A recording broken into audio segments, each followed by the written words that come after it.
But if you're Toronto and you look at a potential sign and trade, like I think this is a scenario where maybe it makes sense. I don't think Riley's waving to Utah. That's the only problem. I look at the situation with Morgan. He's got a full no movement clause. He has a couple places now, a couple properties in Ontario, Canada now. I just think, why would he waive, right? Like, he's got his family in Canada. I could see him going out west maybe in terms of like Canada, or even maybe Seattle. But I think Morgan's got the no movement clause for a reason. I just don't see it. But hey, I could see something along the lines of, in a Marner sign and trade situation, maybe. So to kind of look at the potential lineup this person has. So they got Mason Marchman coming in from Dallas, and they got signed Sam Bennett and Mikael Granlund. I just think the Sam Bennett one for me, I think he's going to get more money, guys, if he leaves a no-tax state or like leaves Florida in general. So I think Florida would need to sign him to around 7 to 8 mil per. If he's leaving Florida, especially for Toronto, I think Toronto would have to overpay. Like, I'm talking 9 to 10 million. And if you think that's crazy, I'm just the messenger on that one. I don't think the Leafs can get Bennett at 8 million. I don't. I really don't. So I think if that's a fantasy, or if that's like a hope for some fans, I just think you need to understand that. He's not going to do that. I just don't see it. I think if the Panthers are willing to give him 7, he's going to take the 7 in Florida over the 8 in Toronto. I'm pretty confident in that. So that's where my head's at with that one. To look at another one here, maybe a Toronto one. Let's look at this one. I just love looking at some of these fan ones, and I'm like, where are people's heads at? Where are people's heads at? So this one's another sign and trade. Toronto gets a 2nd round pick, so Vegas can get the 8th year.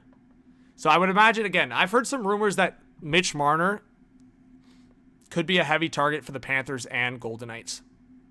Do you guys remember that clip? And I can pull it up. Matthew Tkachuk trying to advocate for playing in Florida. Surprised they laid that big of an egg? No, I mean, I think that we played well. Like, it's not all, you know, sometimes you feel bad for them because, like, they have some unbelievable players and a great team. And I was actually saying this last night to some of the guys, like, if their team was not in like Toronto dealing with all like the crazy circus stuff outside of it, like, they'd be like an unbelievable team and like such a hard team to play. Like, they just have so much to deal with, and I feel bad. I mean, we don't have to deal with that in Florida, and I feel like that's what makes me and my team so lucky. But like, you almost use that against them, you know, like the pressure that these guys have to deal with day in and day out. And I wasn't surprised with how they played. Like, they had stretches in those games where they played really well. I mean, look at last night. Like, I think you guys get the gist. But basically, he says some other things in that podcast that he's just like, it's like he's trying to sell to players. He's like trying to market. And I just think Matthew Tkachuk was a former London Knights player. Who did he play on a line with? I'm trying to remember. Oh, he played on a line with Mitch Marner and Christian Dvorak. 2 guys that are free agents this offseason. You guys are going to tell me that after the Panthers maybe go on a cup run again this year, or regardless of what happens here, it looks like they're going to go to the finals. You don't think Matthew Tkachuk's going to be calling Mitch Marner and Christian Dvorak, be like, hey, this is the spot, man. And if they lose Sam Bennett and Aaron Ekblad, they're going to have some money. So I want to do that live on here just quickly. Because if you guys see what could be done by Florida here, I think I already did it on my phone here, but I'll just do it quickly so you guys have an idea. But there's a scenario where the Panthers could get Mitch Marner. That's the crazy part. And I've heard some rumors that the Panthers and Golden Knights are going to try to go after Marner.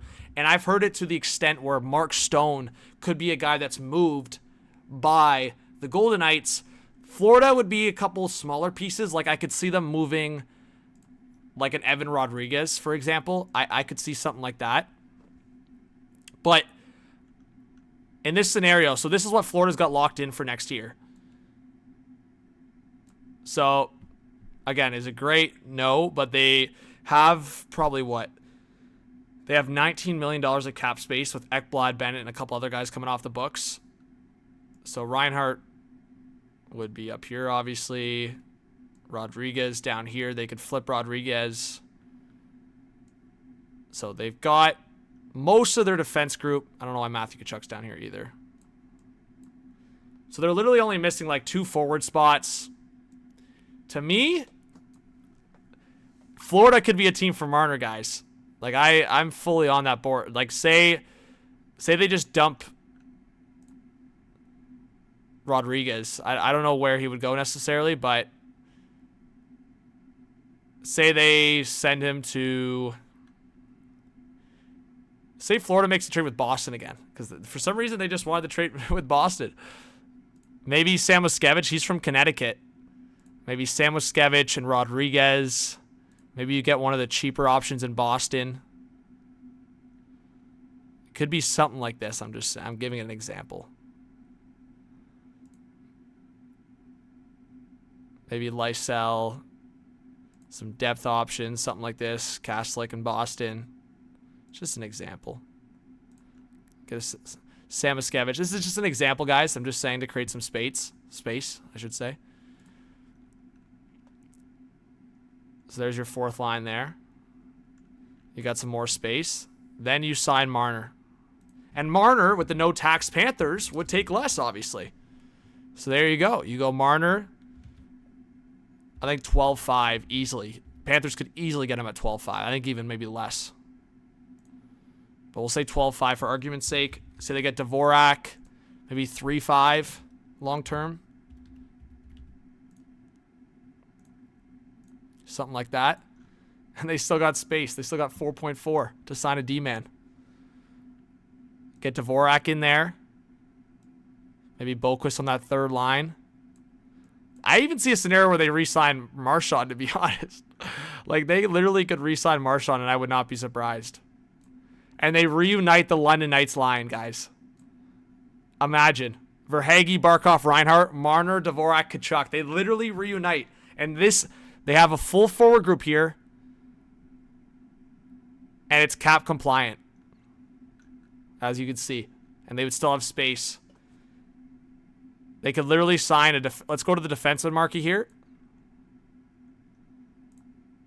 I always wanted to do this, and I think it's possible. Who could they sign in the defense market? So if they don't bring back Ekblad, they could go in a few different directions here. Maybe sign a right shot guy, maybe. What if they steal Perbix from the Lightning? Maybe. They could. Because I don't think they'll be able to afford Ekblad based on the money value here. Or what if they sign Fabro? Oh my goodness, imagine they sign Fabro instead. I think Fabro wants to go back to the Blue Jackets, but Fabro, I feel like maybe they go after Fabro. Maybe like $3 million.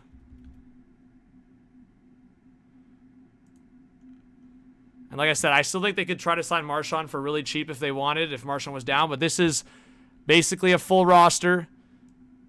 Either sign a backup veteran goalie or just bring up Cooper Black, whatever you want to do. So they got a defense core. A little weaker with no Ekblad, but they get Marner. Imagine. I do think Fabro stays in Columbus. I'm just kind of using a placeholder here. But they could sign like a $3 million defenseman. Have that kind of defense core. Have the Forsling-Jones top pair. That's got to be the best top 6 in the league. There's no doubt about it in my mind. And you still have that really good 3rd line pair in Lundell and Luosterainen. That is ridiculous.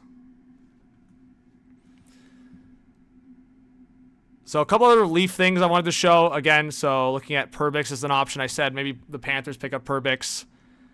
Marchessault would be an option for like both, like the Leafs, Lightning, Panthers. I could see Marchessault being an option. I was just kind of sending my things to myself here on Messenger. Krause, McBain would be, again, Jack McBain's been talked about as the Leafs target as well, so that could be an option.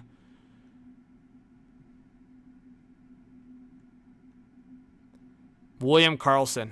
So William Karlsson would be a 3rd-line center or 2nd-line center option for Toronto. He didn't have a great year in Vegas. If the Golden Knights are trying to open up space for Marner, this could be the ironic thing. A trade like this for Toronto could, like, secure the Golden Knights getting Marner. I've heard a lot of conversations, and I'm talking about the Marner situation here, where the Golden Knights and Panthers go heavy after Marner. And the Golden Knights, 2 guys that I'd be looking at are William Karlsson and Mark Stone to move. I don't know if they want to move their captain, their leader, but I'm just saying that like the injuries, all those conversations, maybe they want to go younger into a conversation like that. But then maybe the Golden Knights make another trade like this with San Jose. I could see something like that. Create some space. Wenberg, 50% retained. It's just kind of spitballing. But the big thing there is William Karlsson or Mark Stone getting cleared. And then the Golden Knights going after Marner. As I said, I really could see the Panthers as well going after Marner. So keep an eye on that. It's crazy to say, but I think, like I said, that Matthew Tkachuk clip, I think a little bit of that was recruiting. And I think Marner could be a part of that as well as Christian Dvorak. So keep an eye on that, guys.